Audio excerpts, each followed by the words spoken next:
Live from Tirana në Top Albania Radio. Transmetim të drejt për drejt në valët e Top Radio dhe në kanalin numër 10 në Digital. Unë jam Ronaldo Sharka dhe më është bashkuar tashmë në studio Sabina Mete, gazetare, një herëzi, ish banore e vëllait të madh 5. Mirë se vjen në program e dashur. Mirë se u gjej, përshëndetje, gjithmonë kënaqësi të jemi së bashku. Sigurisht ti ai djali me vlera gjithmonë dhe urime për të gjithë punën kolosale që bën dhe atë që jep Top Medias. Faleminderit shumë. Dëgjoj, duket pak kohë e largët nga momenti që ke dalë nga shtëpia, Po.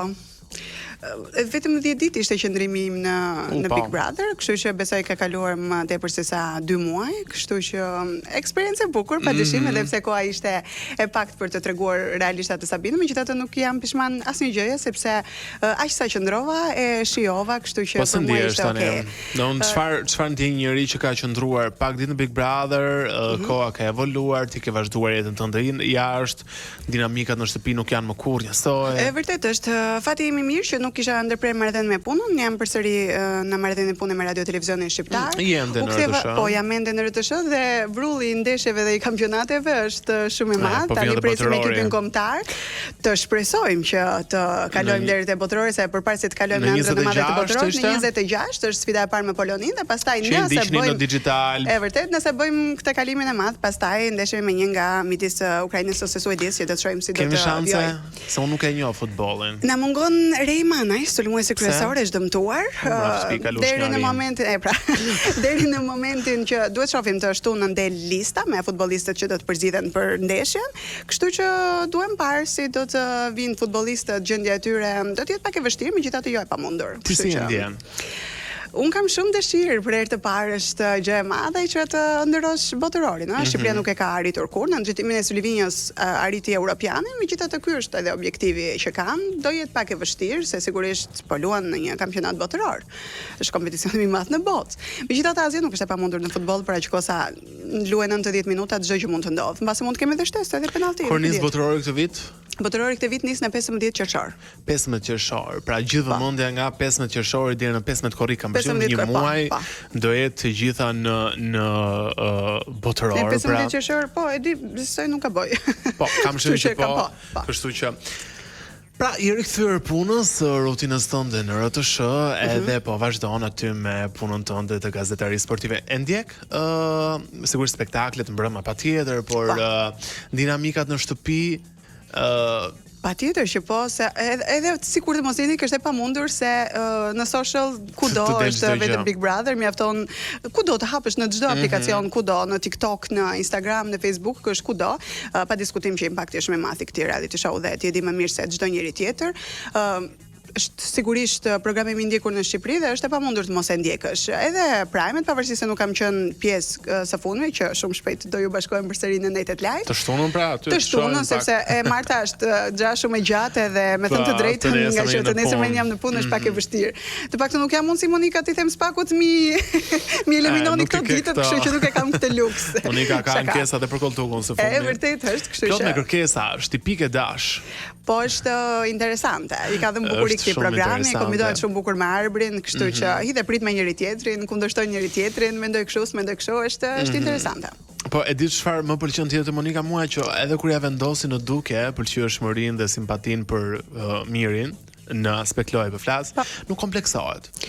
Pra edhe nëse opinionistët të tjerë kanë pasur një preferencë, ka gati 4 dekada në politikë që nuk e kanë kompleksuar gjëra më të mëdha, jo një mirë në reality show, kështu që është, ta themi në gjuhën popullore, është e rrahur nga këto gjëra, kështu që nuk i bën fare përshtypje.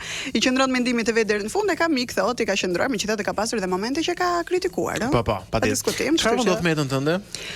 Në çfarë aspekte? Në të gjitha aspektet. Unë vazhdoj të jetoj jetën time, është edhe më mirë pas Big Brotherit, pa diskutim, sepse vërtet qëndrimi ishte po. Ti jeton me familjen, pra jeni këtu. Unë jetoj me vllain këtu, po jetoj me vllain, prindërit e mi jetojnë në Korçë. Shkon shpesh andej? Shkoj, madje sot do të ikë sepse është Bajram nesër, edhe sigurisht që është festa, do ikë ta festoj pranë tyre. Unë agjeroj gjithmonë. Festohet edhe në Korçë, kryesisht duke qenë se është një vend me Shiko, kam përshtypje të gabuar gjithmonë për Korçarit, kur I them shpesh jam nga Korça, më thon, "Oh, ti myslimane nga Korça, si ka mundësi?" Duke qenë se festohet kaq shumë Pashka dhe Krishtlindja dhe bëhet më bukur se në gjitha qytetet e tjera, është krijuar ajo përshtypja sikur pjesa më e madhe e qytetarëve aty janë të krishterë. Megjithatë statistikat e Instatit së fundmi kanë nxjerrë që numri më I madh është I popullsisë është myslimane se sa të krishterë, po, aty. Kështu që të gjithë çuditën kur ju them jam nga Korça dhe jam agjërueshëm. Viti I parë që agjëron apo? Është viti I 15 që agjëroj. Viti I 15, po. Kam vite që agjëroj. Si ndihesh? Më vjen keq tani që po mbaron. Realisht, po, dëgjoj, do të tregoj diçka se kam ikur në xhami shumë herët, shumë e vogël dhe mbaj mend, ka qenë një zonjë, nuk e di as emrin as një njerëz, thjesht e kujtoj. Ka qenë mbuluar me xhami dhe bënte faljen dhe mësoj hyrjen në Islam me atë fjalinë e parë që ne kemi dhe dihet botërisht, e shëduhen la ilaha, e shëduhen Muhameden Resulullah, që është ajo që të fut tek lutja e parë dhe më ka thënë diçka. Unë isha diku te 6-7 vjeç, edhe më të them diçka që do ta kujtosh dhe realisht e kam kujtuar gjithmonë. Nëse diçka është për ty, do kaloj të gjitha malet dhe do vi. Nëse nuk është për ty, do ta kesh deri te busa dhe nuk do kaloj kur poshtë. Edhe kjo realisht më ka ndjekur gjithë jetës dhe ka qenë e vërtetë dhe e kujtoj gjithmonë. Padyshim që është muaj I sakrificës, është muaj që jam edhe nga ana sentimentale shumë herë më e ndjeshme.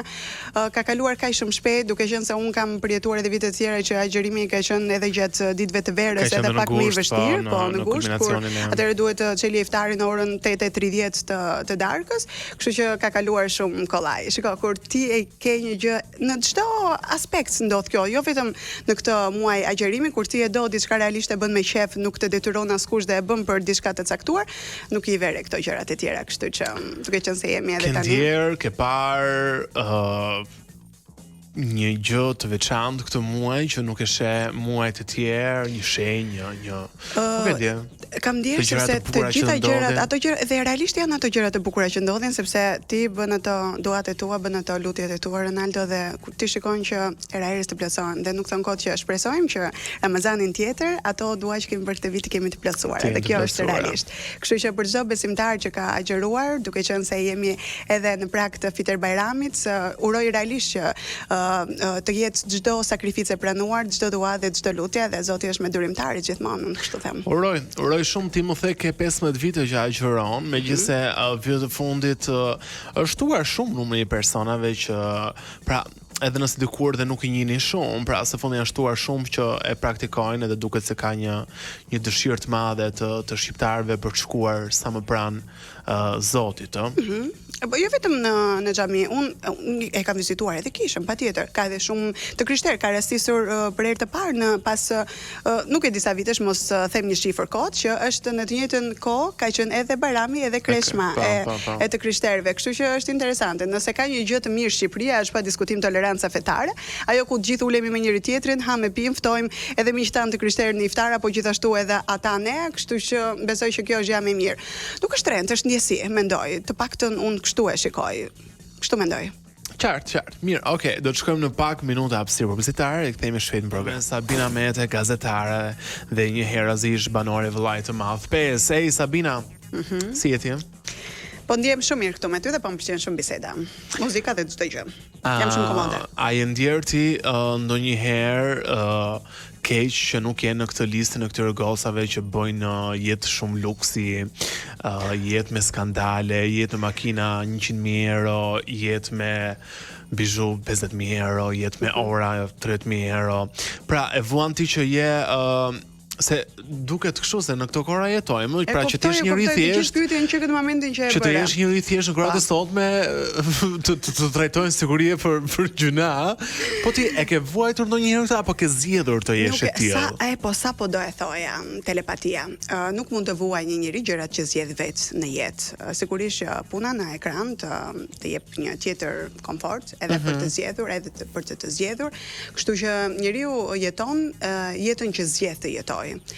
Tani të gjithë e dim që çdo gjë në jetë është zgjedhje dhe kemi pasur mundësi të zgjedhim dhe të bëjmë atë jetën me 100.000 eurosha, por ka edhe nga ata njerëz, jam e sigurt, edhe goca televizioni, por edhe goca të tjera aty jashtë që shohin dhe ndoshta ndonjëherë edhe ndikohen nga këto mediat sociale, që mund të arrin vetë në jetë, edhe un jam shembullim i mirë dhe jam shumë krenare për këtë gjë, sepse un kam punuar që 15 vite, madje po thoja në fillim që puna ime parë ka qenë në radio derisa un shkova 18 vjeç.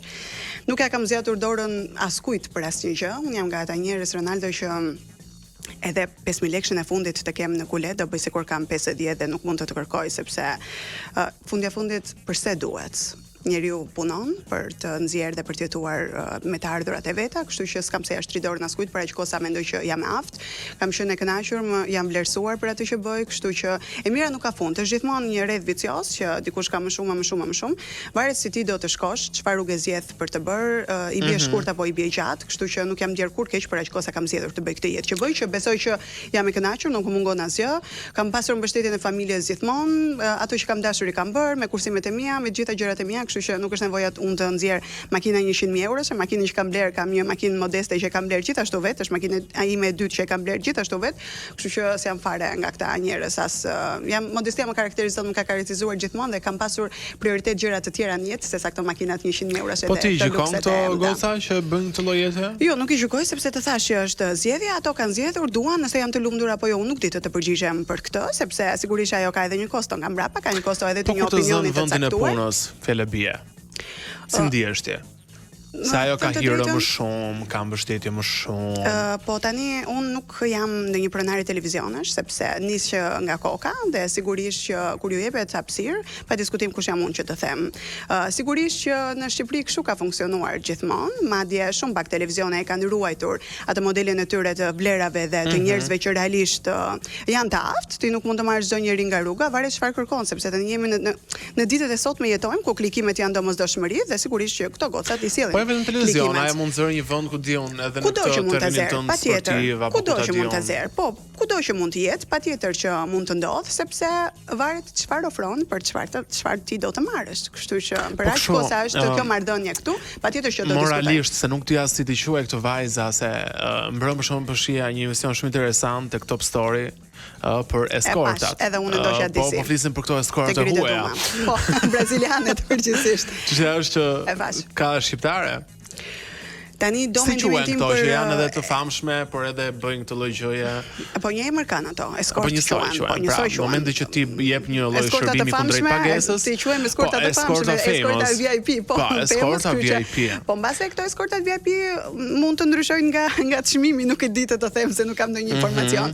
Mendoj që në fakt edhe për sa i përket edhe çmimeve dhe punës edhe orareve, shiko, ka lloj-lloj mënyrash për të nxjerr. Po pra, ka lloj-lloj mënyrash për të nxjerr atë lekun e shpejt për të bërë atë jetën që do, kështu që varet se ti si do ta zgjedhësh, si do ta përdorësh jetën tënde, trupin tënd, nuk është se kam ndonjë gjykim, thënë të drejtën. Megjithatë janë shtuar kaq shumë dhe ka kaq shumë njerëz të paftë, vërdall, jo vetëm në media, po kudo. Megjithatë, secili ka atë rrugën e vet dhe ka secili ka riskun e tyre, kështu që për aq kohë sa ju jepet kohë, ju jepet mundësi, why not? Interesante shumë se po kur të rastis për shkak një tavolinë që të vijë një gocë që ku diun ka një rrogë ose nën 1 milion lekë dhe për luksi i saj është i tepruar. E pyet për shkakun se jo, nuk pyes unë kur kështu, megjithatë pa diskutim që shiko, ti i kupton gjërat se si ndodhin, sepse ne shoqër Zotit jetojmë këtu, kemi një rreth shoqëror që marrim nga njëri tjetri informacione dhe çdo gjë tjetër, nuk mund të kesh një rrogë nën 1.000 euro ashtu siç ti e përmende dhe të bësh një jetë luksi dhe të ikësh në Mykonos apo kudo tjetër, sepse ne dimë që këto janë luxury. Këto gjëra janë luxury. Jo vetëm mund t'i bësh, mos mund të zësh derën dikujt, po. Okay, nëse i zë derën dikujt, patjetër që mund t'i bësh. Po them me pagat që ne jetojmë. Tani, nëse një studente vjen këtu dhe nuk ka të paktën një minimalisht një shtëpi në Tiranë, çfarë do paguaj më parë? Do paguaj qiran, do paguaj faturat apo do bëj atë jetën e shtrenjtë apo do blej atë çantën Gucci që pjesa më e madhe kanë fake? Për çfarë po më tregon? Është problemi Sabina që ndoshta gocat e reja. Pra, këto studentët që thua ti ndoshta me këto shembuj kaq shumë të famshëm, ndoshta ndjekin modelin e gabuar dhe mendojnë që pra ato shohin këto jetën kaq të bukur dhe fillojnë e ndërrojnë, pastaj heqin dorë nga modelet dhe çështja është a kemi ne më modele në Shqipëri? Ka më modele në Shqipëri? Mendoj që ka modele. Nuk ju jepet ndoshta koha e duhur, për të treguar modelet e tyre, nuk i jepet ndoshta mundësia e dur, po patjetër që ka. Unë njoh plot vajza që janë realisht të afta, njoh plot vajza që janë hard worker, që kanë bërë punën tyre dhe kanë arritur çdo gjë vet. Megjithatë, po ky është trendi, kjo ofrohet dhe i jepet vlerë antivlerës. Për këtë më vjen keq sot në fakt dhe është realisht ajo, ndodh ajo që të flasim më konkretisht. Kto marrin këto modele, po. Se ti e di që un jam pak patjetër, edhe ngacmues, por që edhe po. Ti vetë je gjendur ndonjëherë në një situatë të tillë?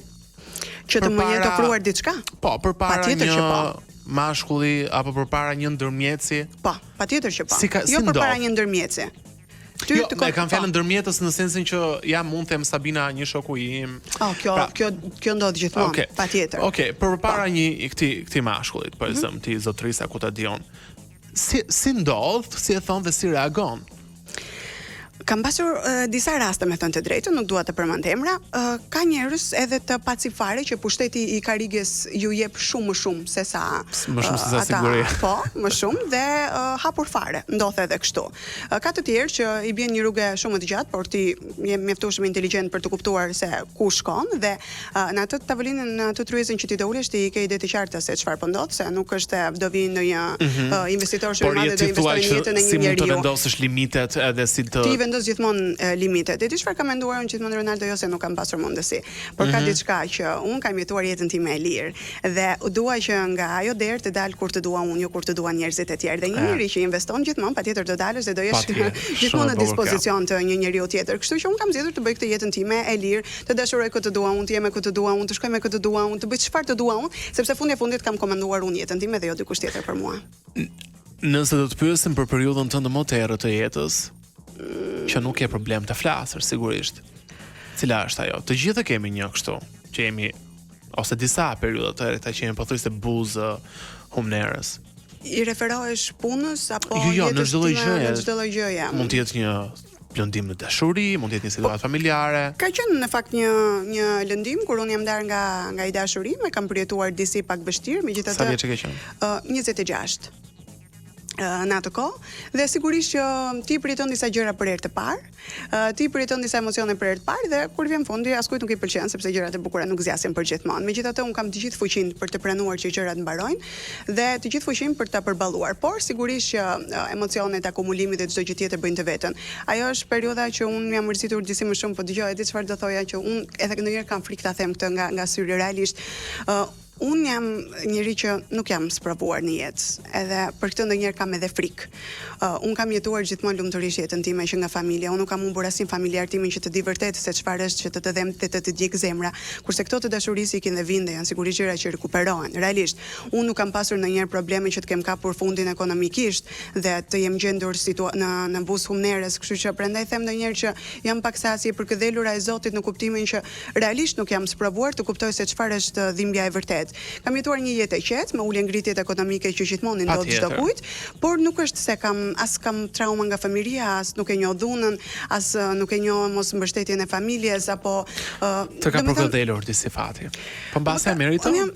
Po nuk e di nëse e meritoj, se ka shumë njerëz të mirë që mund ta meritojnë, por dëgjoj, Zoti i zgjedh njerëzit që do sprovojë, se nuk thon kot që i dha dhimbjes, i dha një gur dhimbjes plasja, dha njeriu të mbajtje. Në fund të ditës çdo kush do t'i përballoj. Dhe ndonjëherë kam frikë. E ke parasysh është edhe një lloj sindromi, më duket si quhet, kur ti ke frikë nga që je i lumtur. Që je i lumtur. Dhe kjo realisht më ndodh shpesh, e mendoj. Mos shprehjen e asaj zonjë se t'ka thënë që nëse është për ty. E vërtet, nëse është për ty, edhe malet do t'i kaloj të gjitha dhe do të vite këty. Kështu që këtë mendoj. Publicitet, shkojmë në pak hapësirë marketingu, rikthehemi Waze pa muzikë, sepse do të kemi një lidhje telefonike me një tjetër ish-banore. Nuk ka rastisur me Sabinën, por ka bërë një status pak minuta më parë që ka trazuar rrjetin. Rikthehemi shumë shpejt program me Sabinën. Nuk e pasur shumë intervista. Sa fundme? Po, domethënë kam pasur, me thënë të drejtë kam pasur ftesë dhe ndonjëherë ndjem edhe të thash edhe e ardhur që ju them jo, po për shkak të angazhimeve të punës, se unë jam çdo ditë në raport pune, ka intervista, ka ndeshje ditë në fundjavë, gjithashtu ka ndeshje pas ditëve, kështu që e kam pasur pak të pamundur, por ty nuk mund të thoja dot jo, kështu që ja ku jemi.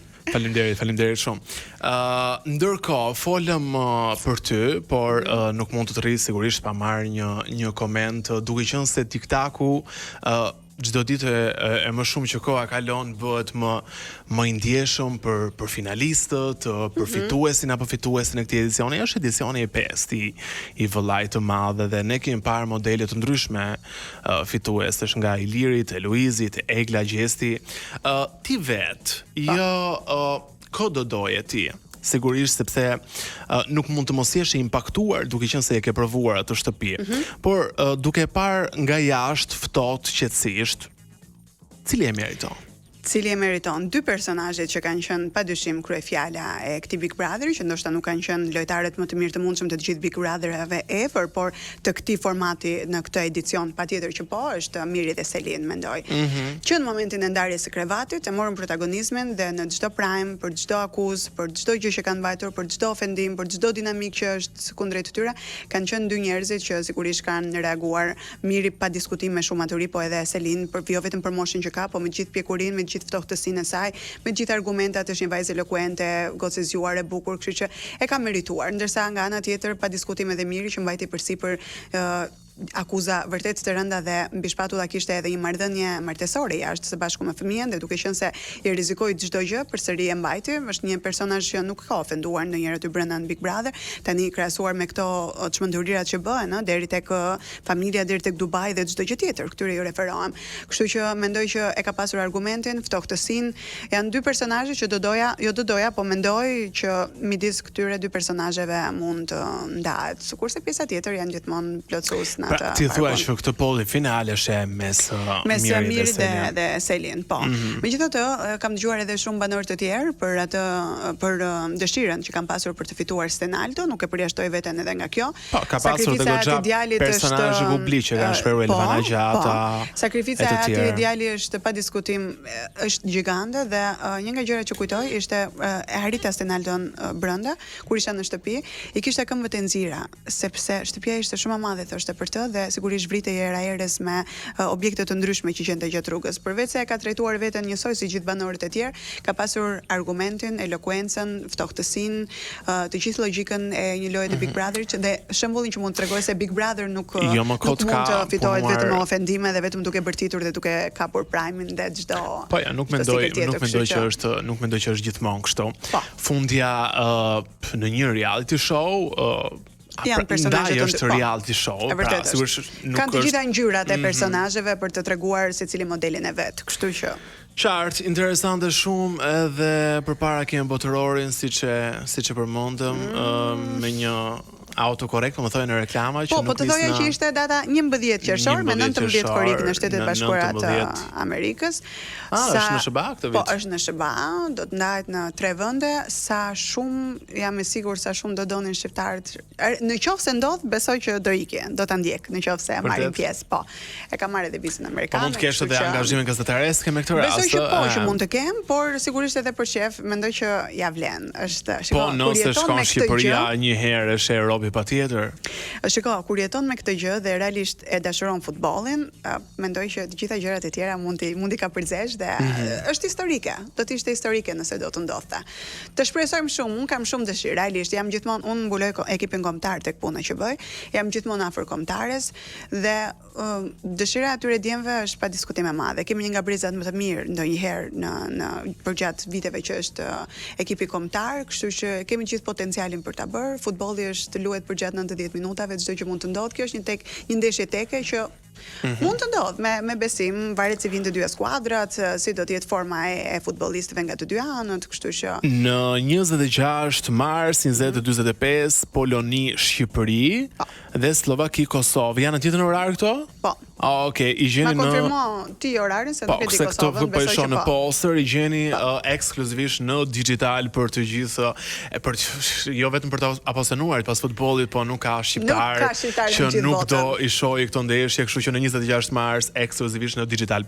Që e di ku e kuptova unë është që realisht unë e dashuroj këtë punë dhe futbollin, në ndeshjen që kam qenë prezente me Serbinë në Serbi, ndeshja e tetorit, Ronaldo nuk di të them çfarë emocioni, aty ishte një patjetër, jo vetëm patriotizmi, aty kishte një akumulim emocionesh nga të gjitha anët, me të gjitha ngjyrat. Një moment që ti bën gol, ti nuk e beson as vet që është bërë gol, kombëtari shqiptar ka bërë gol. Një moment midis konfuzionit nëse duhet të festosh apo jo në një ambient ku ti ke vetëm ser për rreth rrotull dhe ti aty kupton që ke një gëzim të madh, po nuk mundesh dot ta shprehësh për shkak të ambientit ku ndodhesh, emocionet pafundme aty kur të zemra forcë. Edhe unë prandaj dua gjërat me adrenalinë. Sabin, falenderoj shumë për kohën. Ishte shumë kënaqësi, u kënaqja se të përmend. Bukur në vazhdim dhe kalofsh bukur nesër, gëzuar. Faleminderit shumë, gëzuar për gjithë besimtarët. Faleminderit shumë së bashku. Më ndihmon, besoj shkojmë në hapësirë, po, bukur. Shkojmë në pak hapësirë marketingu. Rikthehemi shpejt në Live from Tirana.